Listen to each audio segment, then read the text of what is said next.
Seja bem-vindo ao vídeo de hoje. Inscreva-se e deixe uma curtida. Pois é, meus amigos, você está sabendo que um casal no interior de São Paulo acabou de ser condenado à prisão porque as suas filhas estudavam em casa no modelo de homeschooling? Pois é, isso está gerando uma grande polêmica na internet, está todo mundo falando sobre isso. Essa família, ela mora em Jales, no interior de São Paulo, e a história toda começou quando os pais decidiram tirar as suas duas filhas, as duas meninas, da escola. Quando a escola percebeu que perdeu as alunas, o que a escola fez? Foi lá no conselho tutelar e denunciou a família para a justiça, e o caso acabou parando lá na justiça. As meninas, uma tem 11 anos e uma outra tem 15 anos, elas leem em média 30 livros por ano, que é algo assim 6 vezes mais do que o brasileiro médio lê no ano inteiro. Elas estudam inglês, elas estudam latim, elas estudam piano, teoria musical, e a mãe, cara, ela se deu o trabalho de ir lá, de se formar em matemática, se formar em pedagogia somente para entregar um ensino de qualidade para as suas filhas, tudo certinho, com material paradidático, tudo ok. Inclusive, a defesa da família entregou para a justiça mais de 3.000 páginas de documentos e laudos mostrando que o rendimento das meninas melhorou assim substancialmente estudando justamente em casa. E comparou o estudo de casa, as notas, o desempenho delas em casa e na escola, e o desempenho em casa foi muito melhor. E aí, você pode me perguntar, tá bom, José, você está me falando um monte de coisa aí, mas cadê o crime nessa história toda? Pois é, meu amigo, não tem crime nenhum, até porque o próprio Ministério Público, que é justamente quem acusa, olhou para essas 3.000 páginas e pediu a absolvição dos pais imediatamente. As testemunhas do processo também atestaram a qualidade do ensino, só que o juiz condenou o casal mesmo assim em 50 dias de detenção por abandono intelectual, e ele ainda descreveu lá na sentença que uma das meninas disse que não gostava de funk, que isso aqui seria um sinal absurdo, de preconceito na educação dessas meninas, porque elas não gostavam de funk. Olha só o tamanho desse absurdo. E não parou por aí. Na mesma sentença, o juiz reclamou que estava faltando no ensino das meninas conteúdos sobre filmes nacionais, sobre questões ambientais, sobre temas como sexualidade e ideologia de gênero. Você está entendendo o absurdo disso aqui, cara? A educação, na realidade, estava sobrando naquela casa. O que estava faltando era a educação que o Estado quer enfiar goela abaixo dos nossos filhos. E tem mais. A pena dos pais, ela só vai ficar suspensa se eles matricularem essas meninas novamente na escola. Ou seja, ou você entrega a educação dos seus filhos para o sistema, ou você vai ser preso. Já queria saber a sua opinião diante disso tudo, logo aqui no início do nosso bate-papo. O que você acha disso tudo?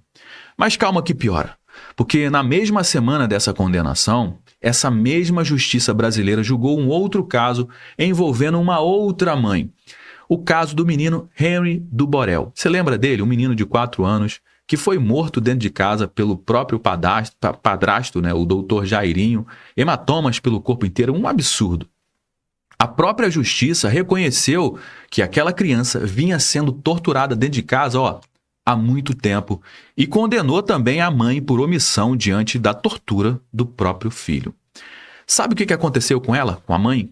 Ela recebeu perdão judicial e saiu da cadeia no mesmo dia porque a juíza entendeu que ela já tinha sofrido demais. Olha só que loucura.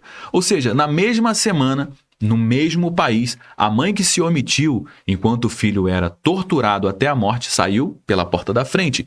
E o pai e a mãe que estão entregando um estudo comprovadamente, uma educação comprovadamente de qualidade para as filhas, saíram condenados. É essa justiça que quer decidir como o seu filho deve ser educado. Você está entendendo? E esse mesmo Estado que prende pai e mãe por ensinar demais é o mesmo Estado que entrega um dos piores ensinos do planeta.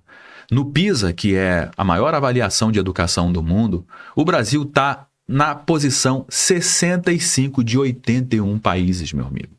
A gente perde para a Colômbia, a gente perde para o Peru, e de cada 10 adolescentes brasileiros de 15 anos, 7 não sabem o básico de matemática. 70% não sabe fazer uma conta de papel de pão de padaria, de somar, de subtrair.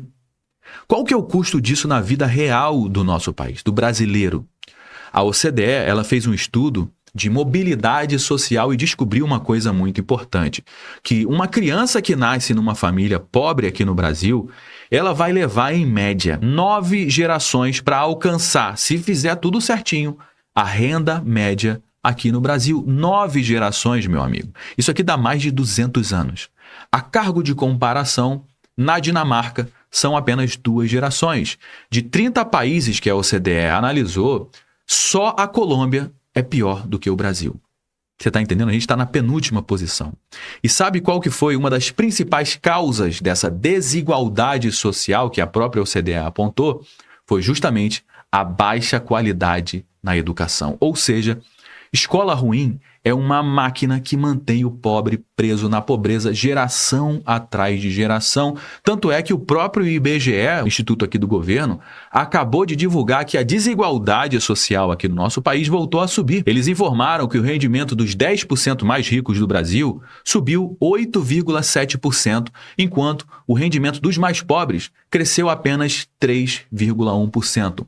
O rico hoje no Brasil ganha quase 14 vezes mais do que o pobre. E quem financia essa educação, essa escola decadente que não funciona, somos nós, eu e você, pagando um dos impostos mais altos do planeta. Qual que é a moral que esse Estado falido tem para falar de educação? Para falar de homeschooling. Enquanto isso, em mais de 60 países, incluindo aí os Estados Unidos, educar filho em casa, cara, é totalmente comum, totalmente legalizado, totalmente regulamentado. Só nos Estados Unidos são milhões e milhões de crianças estudando a partir de casa, com regra clara, com avaliação e sem ninguém, obviamente, indo preso por causa disso. E aqui, o Supremo Tribunal Federal já até bateu o martelo lá em 2018, dizendo que educar filho em casa não é proibido pela Constituição. Só falta o quê? O Congresso Nacional regulamentar o homeschooling. E o Congresso está enrolando, cara, há 8 anos para aprovar esse projeto e até agora nada. Você está entendendo o tamanho do problema que está diante da nossa mesa agora? Uma família foi condenada por uma coisa que a Constituição simplesmente não proíbe. Por quê? Porque Brasília simplesmente não faz o trabalho dela. Aqui, o sistema que reprova 7 em cada 10 alunos, tranca o pobre na pobreza por 9 gerações, está exigindo na marra o monopólio sobre a educação dos nossos filhos. Por que isso acontece, hein? Será que porque isso interessa para esse sistema ter tanta gente ignorante? Porque, de repente, sei lá, é mais confortável administrar um povo que mal sabe ler e interpretar um texto simples. O que você acha desse absurdo todo, hein? Eu sei que isso aqui é um assunto polêmico, mas eu quero saber a sua opinião. Vamos dar prosseguimento à nossa conversa aqui nos comentários. Você sabe muito bem que o nosso bate-papo não finaliza quando o vídeo acaba. Na realidade, eu só dei o start, eu só trouxe alguns elementos. Eu quero saber o que você acha disso tudo. Deixa aqui nos comentários e a gente se vê no nosso próximo conteúdo. Se você gostou do vídeo, inscreva-se